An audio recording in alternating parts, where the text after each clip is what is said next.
Hello dear friends, welcome to all of you. आज हम इस वीडियो की हेल्प से एक इम्पॉर्टेंट क्वेश्चन सॉल्व करने वाले हैं। इस क्वेश्चन में सबसे पहले हम क्या करेंगे कि कौन कौन सी इन्फॉर्मेशन गिवन है वो देखेंगे। देखते हैं। X Y and X dash Y dash are two parallel tangents. देखिए, एक्स वाई और एक्स डैश वाई डैश इस सर्कल की जो है दो पैरेलल टेंजेंट्स हैं। एक इन्फॉर्मेशन ये गिवन है। साथ ही हमको सेंटर ऑफ सर्कल गिवन है ओ। एक अनदर टेंजेंट है ए बी, दिखाई दे रहा है आपको, या ए बी एक अनदर टेंजेंट है जो सर्कल को सी पॉइंट पे टच करता है। तो यहाँ पर हमको क्या करना है कि एंगल ए ओ बी की वैल्यू 90 डिग्रीज होती है, ये प्रूव करके दिखाना है। अब ये जो एंगल ए ओ बी है ये किसके द्वारा सबटेंड हो रखा है? ए बी के द्वारा सबटेंड हो रखा है at the centre of this circle. Okay, तो here we need to prove that angle AOB is equal to 90 degrees।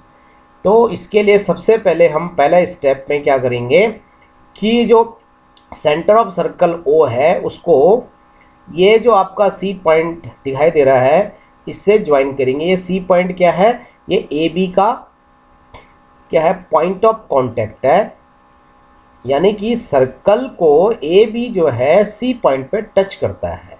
Okay, तो ये ओ सी आपका क्या हो गया? रेडियस हो गया। ओके, अब आगे क्या करेंगे हम? दूसरे स्टेप में क्या करेंगे? पहले स्टेप में तो हमने कंस्ट्रक्शन कर दिया, ओ सी को ज्वाइन कर दिया जो कि रेडियस है सर्कल की। अब दूसरे स्टेप में क्या करेंगे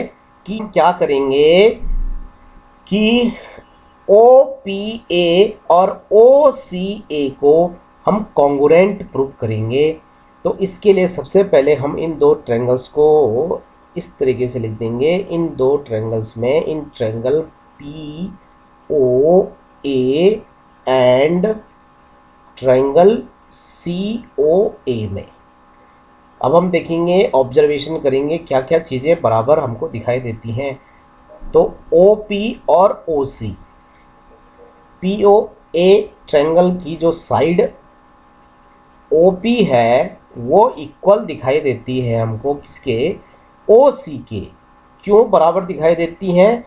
क्योंकि रेडियाई ऑफ सेम सर्कल है, radii of same circle. Okay, इस वजह से ये दोनों ओ पी और ओ सी की लेंथ बराबर होगी है। इन दोनों ट्रायंगल में ओ पी ए और ओ सी ए में जो ए ओ जो साइड दिखाई दे रही है हमको, ये कॉमन दिखाई दे रही है। क्यों बराबर हो गए? क्योंकि ए ओ क्या है? कॉमन है दोनों ट्रायंगल्स में। इसके अलावा देखिए यहाँ पर ये जो ए आपका एक्सटर्नल पॉइंट है, यहाँ से एक टेंजेंट ड्रॉ रखिए ए पी, और साथ ही इस ए से एक और टेंजेंट ड्रॉ रखिए सर्कल पे ए सी। तो क्योंकि tangents drawn from external points on a circle are always equal, therefore ये जो ए पी साइड है ट्रायंगल की, किस ट्रायंगल की? पी ओ ए ट्रायंगल की साइड दिखाई दे रही है आपको, ये बराबर हो जाएगी हमारी ए सी के। और रीजन क्या होगा?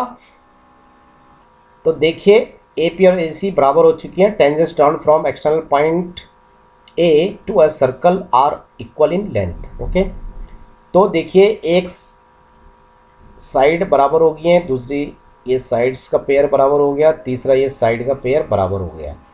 तो there so by SS congruency rule, triangle POA is congruent to triangle COA.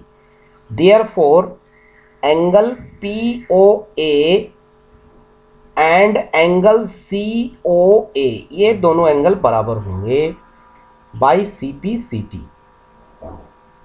Angle POA is equal to angle COA।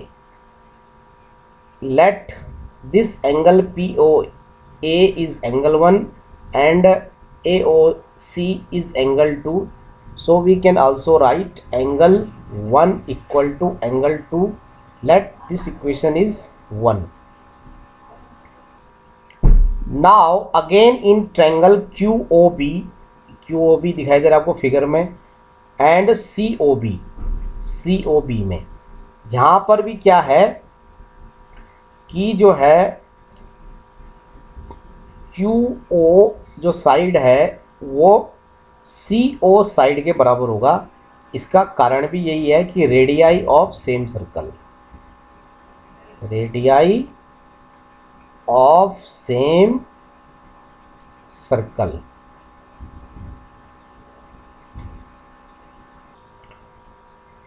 तो ये दोनों बराबर हो चुके हैं। अब OB is equal to OB common है, BQ is equal to BC, tangent drawn from external point. देखिए BQ और BC एक्सटर्नल पॉइंट B से सर्कल के ऊपर जो टेंजेंट्स ड्रॉ रखी हैं, तो इसलिए इनकी लेंथ क्या होगी, बराबर होगी।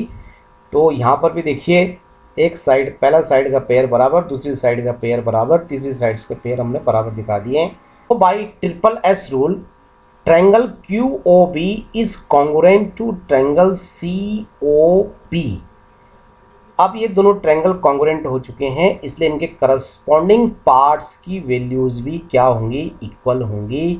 तो यहाँ पर देखिए ये जो एंगल दिखाई दे रहा है आपको COB, जो कि इस ट्रायंगल का एक एंगल है, और QOB जो कि इस ट्रायंगल का एक एंगल है, ये दोनों करस्पॉन्डिंग एंगल होंगे with the help of this symbolisation.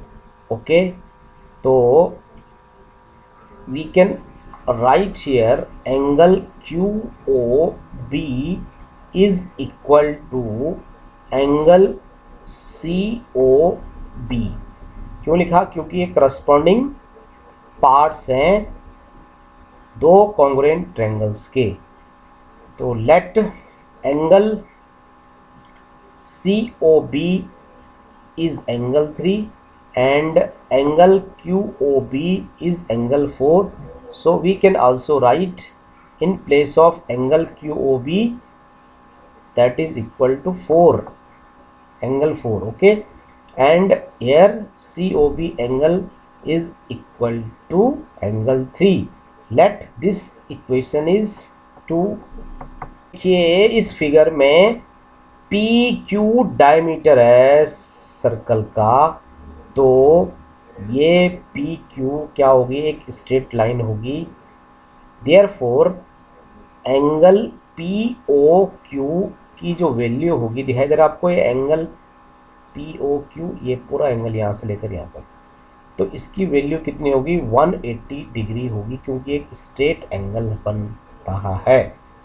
अब फ्रॉम फिगर हम POQ को दिखाई दे रहा है यहाँ पर किस किस के सम के इक्वल लिख सकते हैं हम। देखो POQ के 4 पार्ट हो रखे हैं, एक एंगल 1, एक एंगल 2, एक एंगल 3 और एक एंगल 4। तो इन चारों पार्ट्स के सम के इक्वल हम एंगल POQ को लिख सकते हैं। तो we can write here angle 1 plus angle 2 plus angle 3 plus angle 4 is equal to 180 degree. और ये कैसे लिखा हमने, यहाँ आपको फिगर में दिखाई दे रहा है। अब देखिए फ्रॉम इक्वेशन 1, क्योंकि एंगल 1 और एंगल 2 की वैल्यू बराबर है, तो हम यहाँ पर एंगल 1 को रिप्लेस कर सकते हैं एंगल 2 से, और एंगल 2 को as it is note down कर देंगे। In the same way angle 3 को हम एज इट इज़ लिख देंगे, और एंगल 4 को हम लिख सकते हैं angle 3 with the help of equation number 2। तो यहाँ पर हो गया एंगल 3 और that is equal to 180 degrees. अब देखिए angle 2 plus angle 2, 2 times of angle 2 plus angle 3 plus angle 3, again 2 times of angle 3, that is equal to 180 degree. अब देखिए क्योंकि यहाँ पर 2 कॉमन दिखाई दे रहे हैं हमको, तो 2 कॉमन ले लेंगे यहाँ से। देखिए यहाँ पर और यहाँ पर इन दोनों में 2 कॉमन दिखाई दे रहा है, तो angle 2 plus angle 3 is equal to 180 degrees.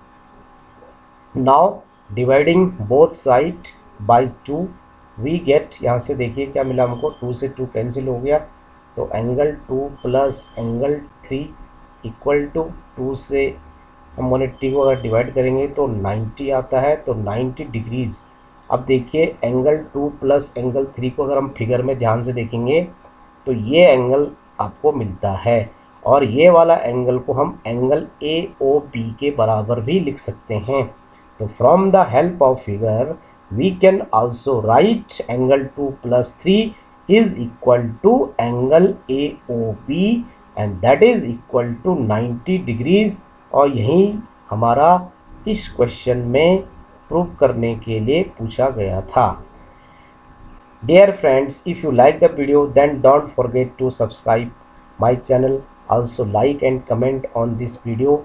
We will meet you in next video. Till then, have a nice day.